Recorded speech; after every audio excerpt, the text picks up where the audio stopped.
Hi, so postman brought me these today. So I bought these on eBay. They were only 99p a pack. I must admit, I thought they were coming on a very slow boat from the Far East, but I only ordered them last week, and these are part of my order, but they arrived today. So super quick delivery, and I've been trying them out. So I'm going to use these to apply pressure downwards onto my card and onto a thin metal shim. So this is my thin metal shim. It's only 0.3mm thick. This is a Crafts 2 brand one, but Scrappy Cat Crafts on eBay sell one the same thickness, and also Cottage Cutz do one the same thickness. So A5 0.33mm. So let me show you how that goes. Make some space. My GoPress has been warming up already, so it's hot.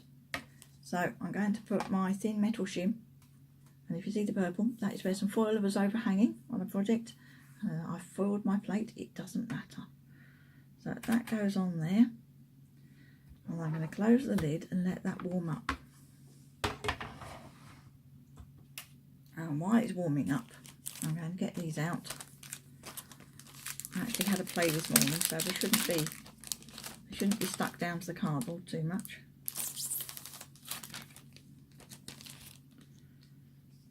So I'm going to do this with some care. These are wooden and they're quite thin, but they're chunkier than other things I've used for this technique. So I'm not going to use any shims at all, just my thin metal plate. Okay, so let's have some card and some foil. I'm going to use this Couture Creations copper foil, mostly because it shows up well on the camera.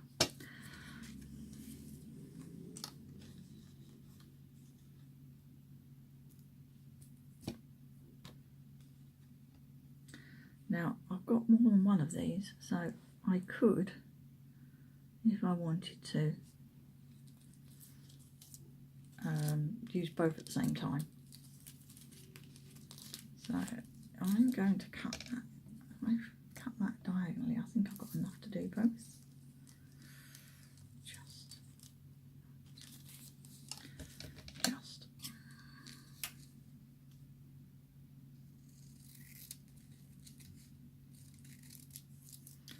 I don't want too much extra foil because that's when you get over foiling. So let's do that corner, that one there. I'm going to line that up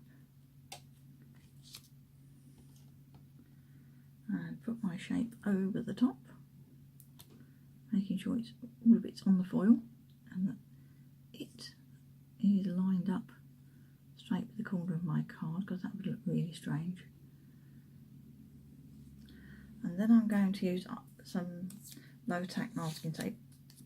Now this tape I use is Frog brand. It's decorator's masking tape for delicate surfaces. They do a number of masking tapes. It's the yellow one.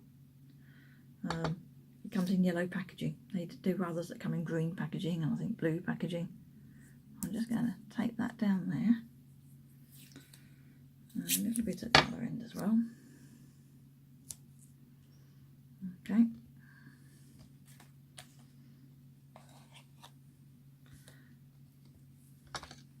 And my scissors out of the way. Okay, so this thin metal plate is now very hot. So I don't really want to get my fingers on it. Now this goes down, card onto the metal plate.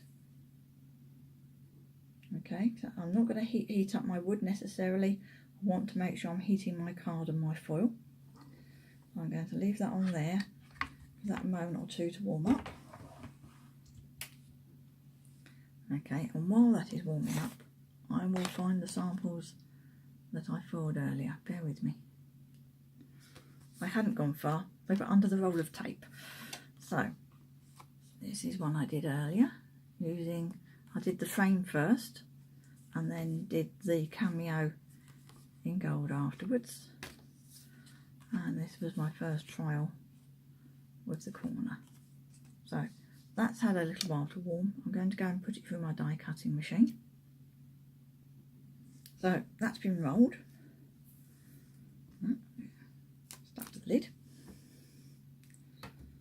So I'm going to just very carefully move that over to the side, because that, I'll say, that metal plate is very hot.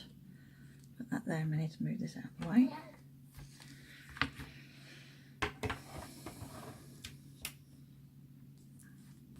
There we are. Carefully peel off the tape.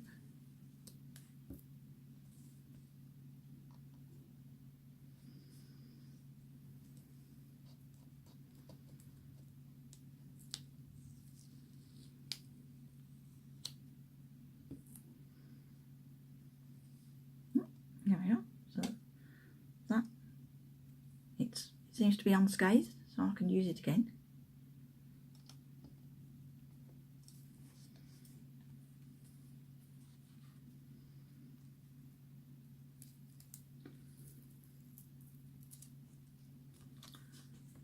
And there's the foiling.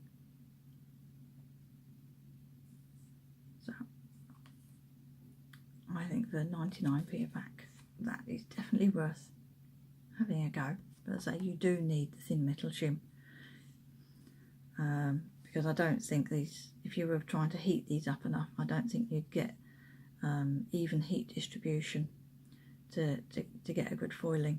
And I think on the cushion base, they may well just bend and break. So that's my experiment for today, and thanks for watching.